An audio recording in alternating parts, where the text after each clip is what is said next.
लीना एक तेज और जिज्ञासु 9 साल की लड़की थी जो एक सुंदर गांव में रहती थी, जो एक चमकदार नीली झील के किनारे था। गांव हरी भरी पहाड़ियों से घिरा था और झील का साफ पानी आसमान को आईने की तरह दिखाता था।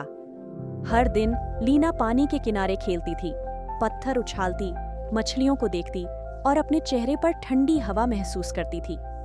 वह झील से सबसे ज्यादा प्यार करती थी और घंटों तक उसके रहस्यों की खोज करती रहती थी। एक गर्म दोपहर को लीना हमेशा की तरह झील की ओर दौड़ी। उसके पैर नरम सुनहरी रेत को उड़ा रहे थे। उसने अपने हाथों को पानी में डुबोया, ठंडक को अपनी उंगलियों पर महसूस करते हुए। लेकिन आज कुछ अलग था। जैसे ही उसने पानी को अपनी हथेलियों में भरा, एक चमक दिखी और एक मुलायम आवाज ने उसका नाम पुकारा। लीना चौंक गई और उसने चारों ओर देखा। आवाज हवा की तरह कोमल थी, पर उसमें एक गर्माहट थी जो उसे सुरक्षित महसूस करा रही थी। अचानक उसकी आंखों के सामने चमकता प्रकाश एक आकार ले लिया और एक चमकदार जल परी प्रकट हुई। उसके बहते चांदी के बाल चांदनी से चमकते, पंख इंद्रधनुषी रंगों से झिलमिलाते थे। पानी की छोटी बूंदें तारों सी उसके चारों ओर तैर रही थीं। कौन? आप कौन हैं? लीना ने आश्चर्य से आंखें फैलाकर पूछा। मैं निदा हूँ, इन जलों की रक्षक, परी ने मधुर मुस्कान के साथ कहा। और मुझे आपकी मदद चाहिए। लीना का दिल उत्साह से धड़का। बताइए, मैं कैसे मदद कर सकती हूँ? निदा ने अपना कोमल हाथ आगे बढ़ाया। मेरे साथ आओ, मैं तुम्हें दिखाऊंगी। लीना क्षण भर झिझकी, फिर निदा का हाथ थाम लिया। पल भर में वे चमकती जल बूंदों से घिर गईं और झपकते ही शांत झील से गायब हो गईं। उन्होंने एक सूखी और बंजर दुनिया में कदम रखा था। हवा भारी थी और धरती फटी और प्यासी थी। पहले की चमकती झील अब सिर्फ एक गंदा तालाब था। पेड़ निर्जीव खड़े थे, पत्ते भूरे और भंगुर। जानवर कमजोर पानी की तलाश में भटक रहे थे। आसमान नीला नहीं, धुंधला और धूसर था।